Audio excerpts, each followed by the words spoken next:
Bonjour les cas d'épices et bienvenue dans cette vidéo où je vais vous montrer comment changer les dimensions d'un PDF. Déjà, les cas de figure où on a besoin de faire ça, c'est premièrement, par exemple, quand on a fait ou bien quand on fait des erreurs lors de la conception de notre intérieur des livres et qu'on a envie après de changer les dimensions. Ça, c'est le premier cas de figure. Après, parfois, on a envie de choisir des dimensions différentes pour concevoir de nouveaux livres avec des intérieurs qu'on a déjà.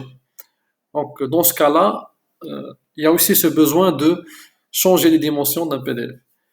Le troisième cas de figure, et peut-être qu'il y en a d'autres, bon, moi j'en ai cité que trois. Le troisième cas de figure, c'est que, par exemple, quand on achète un intérieur de livre tout prêt, comme sur Creative Fabrica, et que on a envie de changer les dimensions. Par exemple, on a acheté un intérieur avec les dimensions 8 x 5 fois 11 pouces ou bien inch, et on a envie par exemple de faire des livres, des carnets ou bien des livres avec la dimension ou bien les dimensions 6 x 9. Ça, c'est aussi un cas de figure. Le problème qu'il y a quand on cherche sur Internet pour changer les dimensions, c'est que les méthodes suggérées sont toujours compliquées. Il faut avoir la version Adobe Pro, il faut faire des manipulations compliquées. Donc le but de cette vidéo est de vous montrer une méthode très simple, très facile, 100% en ligne pour le faire. Et on va prendre un exemple bien concret. Donc le site qu'on va utiliser, c'est docupub.com/pdf resize. Je vais vous laisser ce lien dans la description de la vidéo. Donc ici, on a un choix entre des dimensions standard, c'est-à-dire si on a envie par exemple de choisir le format A4. Et moi, ce que je conseille, c'est d'aller vers Custom Page Size, c'est ce qui nous intéresse. Je vais prendre l'exemple d'un intérieur de labyrinthe que j'ai avec les dimensions 8 x 5 x 11 et j'ai envie de le convertir en 8,5 x 8,5.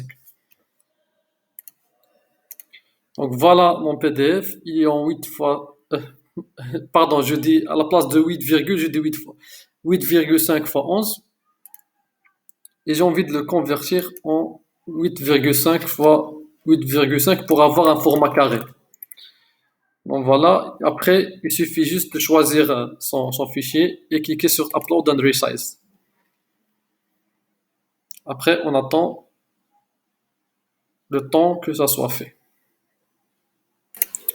Une fois c'est fait, on peut cliquer sur notre fichier modifié, c'est celui-là. Donc voilà, notre fichier a été modifié. On a bien un format carré qui correspond à la taille 8,5 x 8,5 pouces, ou bien inch, pardon. Voilà, je vous remercie pour votre patience et votre écoute. J'espère que cette vidéo vous a été utile. Je vous dis merci et à bientôt.